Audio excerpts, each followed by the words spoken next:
Hi అండి అందరికీ. ఇగో millets chapati చూడండి ఎంత చక్కగా పొంగుతుందో పిండి. ఇంకో మిల్లెట్స్ పిండి అంటే అచ్చం ఇది కాదు, ఒక వంతు మిల్లెట్స్ పిండి, 2 వంతులేమో గోధుమ పిండి. ఆశీర్వాద్ కాదు అన్నపూర్ణ, కానీ ఇది వేసుకొని చేసుకుంటే చూడండి ఎంత బాగుందో. ఇక మెత్తగా ఉంటుంది, ఆయిల్ కూడా అవసరం లేదు.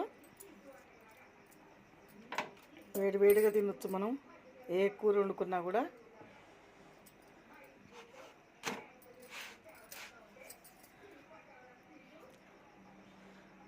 నైట్ టైంలో ఉదయం మిల్లెట్స్ తోటి టిఫిన్ చేసుకొని, మధ్యాహ్నం లంచ్ చేసి రైస్ తోటి, నైట్ టైంలో ఇట్లా మిల్లెట్స్ చపాతీ చేసుకొని తింటే ఎంత బాగుంటుందో. మీ ఆరోగ్యం మీరు.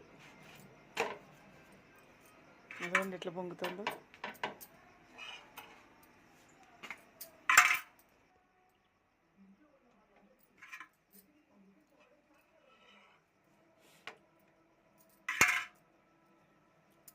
చాలా బాగుంటుంది చపాతీ. ఇవ్వండి ఎంతమంది చేసినాయి చూడండి, అసలు పూరి పొంగినట్టే పొంగుతాయి, పొరలు పొరలు వస్తాయి మనం తింటా ఉంటే. అంత బాగుంటాయి. ఇవ్వండి మంచిగా పొంగుతుంది చపాతీ.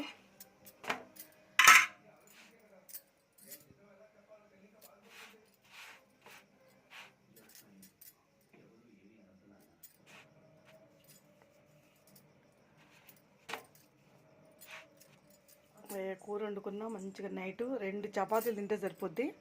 ఉప్పు కారం తక్కువ వేసుకొని కర్రీ ఎక్కువ పెట్టుకొని తినాలి. అట్లా తింటేనే ఆరోగ్యానికి మంచిది.